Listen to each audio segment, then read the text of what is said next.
Hey guys, welcome to my channel Optometry Solution. I am consultant optometrist Khadija Khan at the work of CL Gupta Eye Institute. So guys, आज की इस video में हम बात करने वाले हैं कॉर्निया ट्रांसप्लांटेशन के बारे में। कॉर्निया ट्रांसप्लांट में क्या होता है। मोस्टली जो पेशेंट का क्वेश्चन रहता है वो ये रहता है क्या मैम आँख को निकाल दिया जाता है या पूरी आइज़ को क्या है डोनेट किया जाता है। और दूसरा इसमें क्वेश्चन ये भी रहता है मेरे स्टूडेंट का कि कॉर्निया का इम्प्लांटेशन ही क्यों पॉसिबल है। हम आइज़ के अदर पार्ट का इम्प्लांटेशन क्यों नहीं कर सकते। ऐसा क्या होता है कॉर्निया में जो हम कॉर्निया को ही कर सकते हैं। पर्दे को क्यों नहीं कर सकते या फिर अंदर के और भी लेयर्स हैं उनको क्यों नहीं कर सकते। इन सब के बारे में हम जानेंगे। तो फर्स्ट ऑफ ऑल हम बात कर लेते हैं क्या सबसे मेन जो हमारा टॉपिक है वो ये है कि क्या हमारे आई बॉल को पूरा निकाला जाता है। तो पहले मैं बता देती हूँ कॉर्निया इम्प्लांटेशन में क्या होता है। हमारे जो आँख है उसको पूरा नहीं निकाला जाता। देखो आँख क्या है, हमारा आईबॉल शेप जो हमारी आईबॉल होती है एक हमारा वॉल्व लाइक स्ट्रक्चर है जिसमें एक ऑप्टिक नर्व से अटैच रहता है। आँख में एक हमारे पीछे ऑप्टिक नर्व लगी। सपोज करिए ये मेरी पूरी आईबॉल है, देन ये पूरा क्या है ऑप्टिक नर्व है।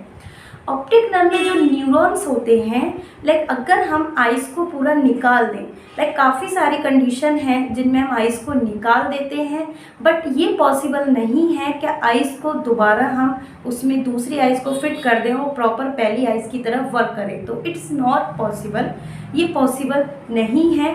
कई सारी जो डिजीज़ हैं हैवी इंजरी हो जाती है पेशेंट की आइज़ में, कोई ज़्यादा एक्सीडेंटली कोई हैवी इंजरी हो जाती है तो कुछ केसेस में हमें पूरी आईबॉल भी निकालनी होती है। उसके बाद उसमें सिर्फ एक ही कंडीशन रहती है क्या वहाँ हम एक आर्टिफिशियल आई को फिट कर दें। नॉर्मल आइज़ को या ओरिजिनल आइज़ को या ओरिजिनल आई बॉल को वहाँ हम फिट नहीं कर सकते क्योंकि वो वहाँ वर्क नहीं करेगी। क्यों नहीं करेगी?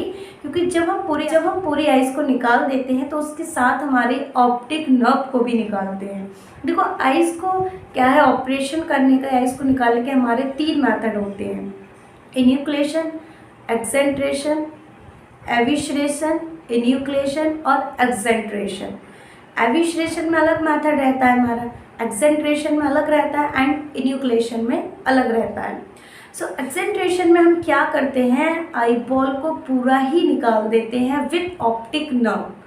अब ऑप्टिक नर्व में हमारे न्यूरॉन्स होते हैं जो डीजनरेट नहीं हो पाते, इसलिए हम रियल जो ओरिजिनल आई को निकालने के बाद वहाँ पे ओरिजिनल आई फिट नहीं कर सकते। उस होल में क्या है हम एक अच्छा दिखने के लिए फेस का लुक बनाने के लिए वहाँ पे सेम दूसरी आइज़ की तरह एक आर्टिफिशियल आइज़ को क्या है हम फिट कर देते हैं। तो ये पॉसिबल नहीं है कि आईबॉल को निकालने के बाद हम दूसरी ओरिजिनल आइज़ वहाँ पे फिट कर दें। अब बात करते हैं कॉर्नियल इम्प्लांटेशन की। कॉर्नियल इम्प्लांटेशन क्यों पॉसिबल है, कॉर्नियल इम्प्लांटेशन कैसे क्यों कर सकते हैं, उसके बाद भी विज़न पेशेंट का आ जाता है वो क्यों होता है और कैसे होता है। कॉर्निया इम्प्लांटेशन करने की हमें कब नीड होती है। कॉर्निया को जो डोनेट करते हैं तो उसमें भी हम केवल कॉर्निया आइज़ जो डोनेट करते हैं, आइज़ डोनेट करने का मीन्स है कि पूरी आईबॉल को डोनेट नहीं करते, केवल और केवल कॉर्निया को ही डोनेट करते हैं। सपोज करिए एक पेशेंट है जिसको कॉर्निया की नीड है, दूसरा पेशेंट डोनेट करना चाहता है, तो जिसको कॉर्निया की नीड है, कॉर्निया की नीड क्यों है क्योंकि उसकी कॉर्निया ऑलरेडी डेड हो चुकी है, उसमें किसी भी तरह का ओफेसिफिकेशन आ चुका है, इसलिए उसको कॉर्निया की नीड है। कॉर्निया डोनेट करने वाला या फिर जो डोनर है वो अपनी कॉर्निया डोनेट करना चाहता है तो उसकी केवल हमें हेल्दी कॉर्निया ही हम उसकी क्या है डोनेट करते हैं या फिर हम हेल्दी कॉर्निया ही उसकी निकालते हैं। पूरे आईबॉल का हमें कोई नीड नहीं होती। ऐसा नहीं होता कि हमने उसकी पूरी आईबॉल को वहाँ से निकाला और जिसकी जो रेसिपिएंट है जिसको नीड है कॉर्निया की उसकी आईबॉल को भी निकाला, देन उसकी जगह उसको दूसरी जो आईबॉल है उसको वहाँ पे फिट कर दिया। तो ये पॉसिबल नहीं है क्योंकि न्यूरॉन्स जो हैं ऑप्टिक नर्व के न्यूरॉन्स जो है वो डिजनरेट नहीं होते। तो हमने क्या है डोनर की रेसिपिएंट की कॉर्निया को हटा दिया है, डोनर की कॉर्निया को वहाँ पे प्लेस कर दिया, कॉर्निया इम्प्लांटेशन कर दिया। क्योंकि कॉर्निया इम्प्लांटेशन या कॉर्निया को चेंज करने की नीड हमें तब होती है जब हमारी हेल्दी कॉर्निया में कोई भी ओपेसिफिकेशन होता है या कॉर्निया हमारी डेड हो जाती है। अब बात करते हैं कि कॉर्निया ही क्यों, कॉर्निया को ही हम क्यों इम्प्लांट करते हैं और वो प्रॉपर वर्क भी करती है। क्योंकि कॉर्निया क्या है, हमारा एक एवास्कुलर स्ट्रक्चर है। एवास्कुलर स्ट्रक्चर का मीन्स है वहाँ पर ब्लड वेसल्स नहीं होती हैं, होती हैं बहुत कम, वो भी पेरिफेरी में होती हैं।